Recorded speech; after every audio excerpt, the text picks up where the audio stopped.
Welcome to Brainish English Stories. After a hunting trip, I waited in the small town of Los Pinos, New Mexico, for the late southbound train. I sat on the porch of the Summit House and talked about life with Telemachus Hicks, the hotel owner. Noticing that we were getting along well, I asked him about the animal that had hurt his left ear. Since I'm a hunter, I'm interested in the dangers of hunting. That ear, said Hicks, is a reminder of a true friendship. Was it an accident? I asked. No, friendship isn't by chance, replied Telemachus, and I stayed quiet. The only perfect example of true friendship I've seen, continued Hicks, was between a man from Connecticut and a monkey. The monkey climbed palm trees in Barranquilla and dropped coconuts to the man. The man split the coconuts in half, made cups from them, sold them for 2 coins each, and bought rum. The monkey drank the coconut milk. They were both happy with their share and lived like brothers. But with humans, friendship can be temporary and end suddenly. I once had a friend named Paisley Fish, and I thought our friendship would last forever. We did everything together for 7 years, mining, ranching, selling churns, herding sheep, taking photos, building fences, and picking prunes. I thought nothing could come between us. We were business partners and enjoyed our free time together. We had good times like Damon and Pythias. One summer, Paisley and I went to the San Andres Mountains for a month of relaxation, dressed casually. We visited Los Pinos, a friendly town with a few streets, some chickens, and a restaurant by the railroad. After supper, we decided to try the food at the restaurant. As we sat down, Widow Jessup came in with hot biscuits and fried liver. Widow Jessup was a large woman with a warm smile. She seemed welcoming and friendly. Widow Jessup talked a lot about the weather, history, Tennyson, prunes, and the lack of mutton. Then she asked where we were from. Spring Valley, I said. Big Spring Valley, Paisley added with his mouth full of food. That was the first sign that me and Paisley Fish's friendship was over. He knew I didn't like talkative people, but he still talked a lot. On the map, it was called Big Spring Valley, but Paisley usually just called it Spring Valley. After supper, we went to sit on the railroad track. We had been partners for too long not to understand each other. You know, said Paisley, I've decided to marry Widow Jessup and make her a part of my life forever, in every way. Yes, I replied, I figured that out even though you didn't say much. And you know I plan to marry her too and change her name to Hicks. Your plan might not work, said Paisley, chewing on a piece of wood. I'd agree with you on anything else, but not this. Dealing with women is tricky. Friendship can get ruined in these situations. I'd do anything to help you, but not this time. I'm telling you this honestly. Then, I suggested a fair solution. I said, friendship between men is important. It dates back to ancient times when men had to protect each other from big lizards and flying turtles. Why should a woman come between us? Let's both try to win her over. I'll court her in front of you so we both have a fair chance. That way our friendship won't be affected, no matter who she chooses. Good idea, said Paisley, shaking my hand. I'll do the same. We'll both court her respectfully and remain friends no matter what happens. There was a bench under some trees next to Widow Jessup's restaurant where she used to sit after serving food to the train passengers. Paisley and I would go there after supper and try to win her affections. We were polite and waited for each other if one of us arrived first. On the first evening that Mrs. Jessup knew about our plan, I got to the bench before Paisley. Supper was over and Mrs. Jessup was there, wearing a pink dress. I sat next to her and talked about the beauty of nature around us. The moon was shining in the sky, the trees cast shadows on the ground, and there were sounds of animals in the bushes. The wind blew gently, making a soothing sound.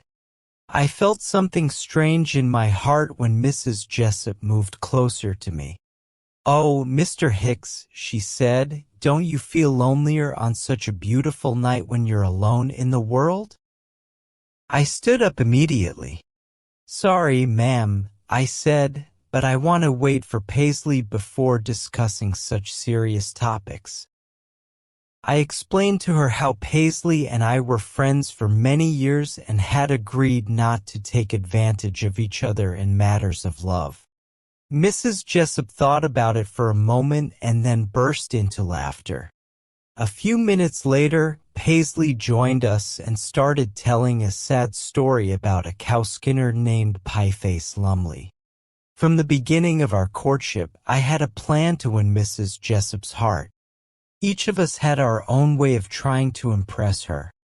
Paisley liked to tell grand stories, but that didn't work well in real life.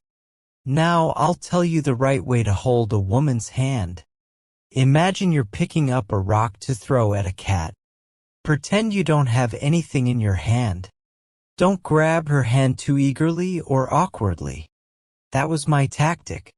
Paisley's stories didn't impress Mrs. Jessup much. One night, when I got to the bench before Paisley, I asked Mrs. Jessup if she thought H was easier to write than J. She leaned towards me, but I didn't do anything. "Let's wait for Paisley," I said, standing up. "I don't want to do anything unfair to our friendship." "Mr. Hicks," said Mrs. Jessup, looking at me strangely, "if it wasn't for one thing, I'd ask you to stop coming to my house." "What's that, ma'am?" I asked. "You would make a good husband," she said. A few minutes later, Paisley joined us. In Silver City, in the summer of '98, Paisley begins, "I saw Jim Bartholomew get into a fight with a Chinaman in the Blue Light Saloon over a striped shirt that, what was that noise?" I resumed my conversation with Mrs. Jessup right where we left off.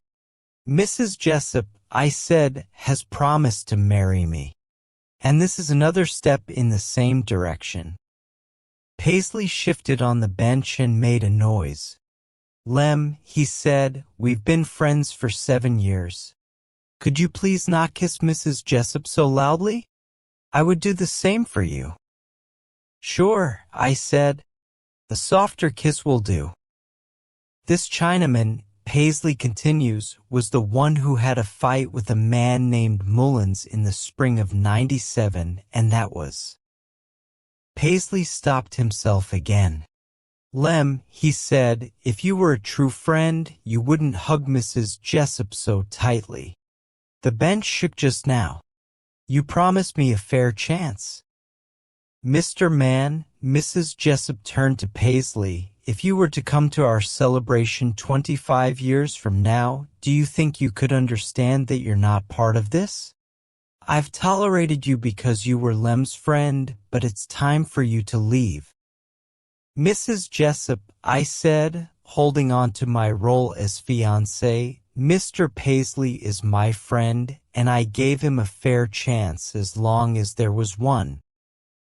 "A chance," she said.